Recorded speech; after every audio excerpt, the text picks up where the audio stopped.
Vous aussi, vous avez remarqué, en ce moment, la nuit tombe à 17 h, il fait froid, il fait humide, on est fatigué.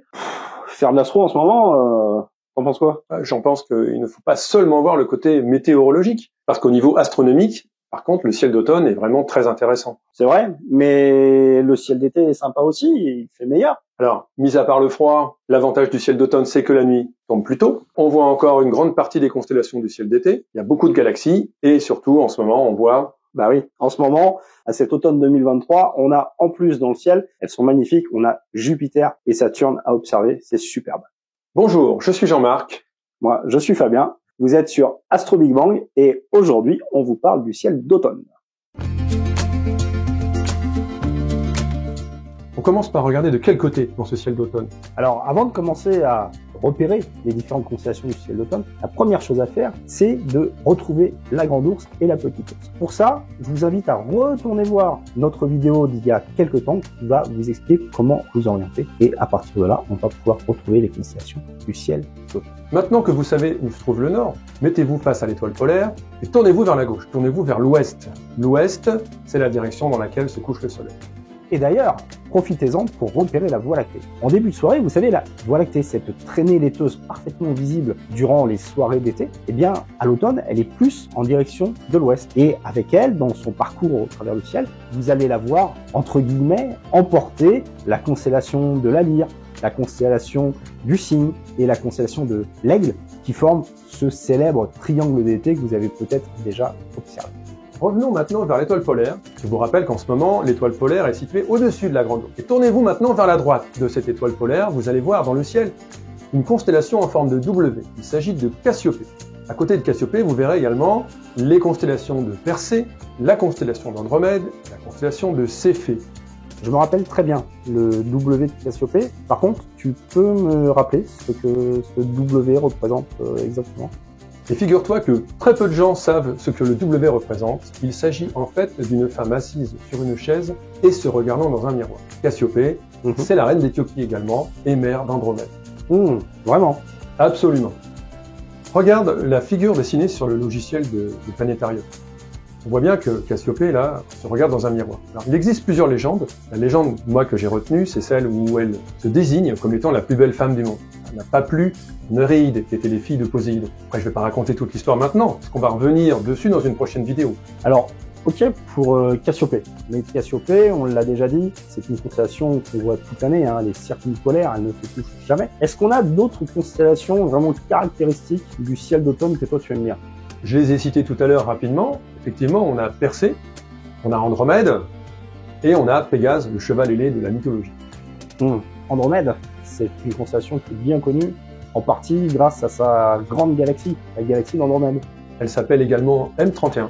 La galaxie d'Andromède se situe à 2,5 millions d'années-lumière de la Terre. Et c'est l'objet le plus lointain qu'on arrive à voir à l'œil nu, donc sans télescope. Et alors, la galaxie d'Andromède, elle et nous, on est en train de se rapprocher à 340 km par seconde, je crois, et c'est une histoire qui va mal finir à la fin. Il paraît que la galaxie d'Andromède fonce vers nous, et il semblerait que la rencontre se passe dans 3,5 milliards d'années. Alors on a encore le temps. Ouf. Alors, ce que je te propose maintenant, c'est qu'on se tourne vers le sud. Cette fois-ci, on va mettre la grande ourse dans notre dos, pour avoir le ciel du sud bien en face de nous. Et on va voir d'autres constellations caractéristiques du ciel d'automne. Alors c'est vrai, elles sont plus difficiles. On va avoir le Capricorne, on va avoir la constellation du Verseau également, dans laquelle se trouve actuellement la belle planète Saturne. On va avoir aussi la constellation des Poissons, on va pouvoir repérer car elle se trouve sous la constellation de Pégase. Et on a également le Bélier, actuellement bien visible dans le ciel. Et là, cette fois-ci, c'est encore une planète géante visible, c'est Jupiter. Maintenant, si on porte le regard encore plus au sud, on va avoir le Poisson austral. Et là, on a une étoile assez célèbre dans le Poisson austral, c'est l'étoile de Fomalhaut. Une grande constellation, pas facile à repérer, la constellation de la Baleine. Enfin, une autre constellation célèbre, cette fois-ci, c'est la constellation du Taureau. Le Taureau est une belle constellation d'automne et d'hiver, bien visible, notamment grâce à l'étoile Aldébaran. Aldébaran, c'est l'œil du Taureau. Et au-dessus d'Aldébaran, vous avez un amas ouvert, une figure célèbre dont on pourra parler, qui est l'amas des Pléiades. Et on appelle ça aussi les 7 sœurs, l'amas des Pléiades. Les Pléiades, c'est cette petite tache qu'on devine à l'œil nu. On peut effectivement très bien voir les Pléiades à l'œil nu. c'est célèbre. C'est un amas ouvert. Il est situé à peu près 400 années-lumière de nous. Et c'est très probablement, figure-toi, une des plus anciennes représentations du ciel qui existe, puisqu'on a retrouvé des représentations des Pléiades dans des cavernes préhistoriques. Et regarde une photo des Pléiades qu'on a faites au télescope. Alors en fin de soirée, après avoir vu le Taureau, les Pléiades notamment, on voit la constellation d'Orion se lever à l'est. La constellation d'Orion, c'est une constellation du ciel d'hiver, mais on la voit dès maintenant, dès l'automne. Vers 23 heures à peu près, on voit cette magnifique constellation dans laquelle, quand on possède un télescope, on peut observer des choses très intéressantes comme la fameuse nébuleuse d'Orion, Messier 42, la fameuse tête de cheval également, une nébuleuse obscure qui se projette sur un nuage d'hydrogène et qui ressemble étrangement à un hippocampe ou un cheval. Et on a aussi dans la constellation d'Orion cette magnifique étoile orange qui s'appelle Bételgeuse. Bételgeuse, c'est ce qu'on appelle une super géante rouge. C'est une étoile bien plus grande que le Soleil et actuellement, depuis ces dernières années, elle est particulièrement étudiée et observée par des astronomes professionnels car on sait que Bételgeuse est une étoile en fin de vie et qu'elle va bientôt exploser. Mais on parle d'astronomie, alors le bientôt est une notion toute relative.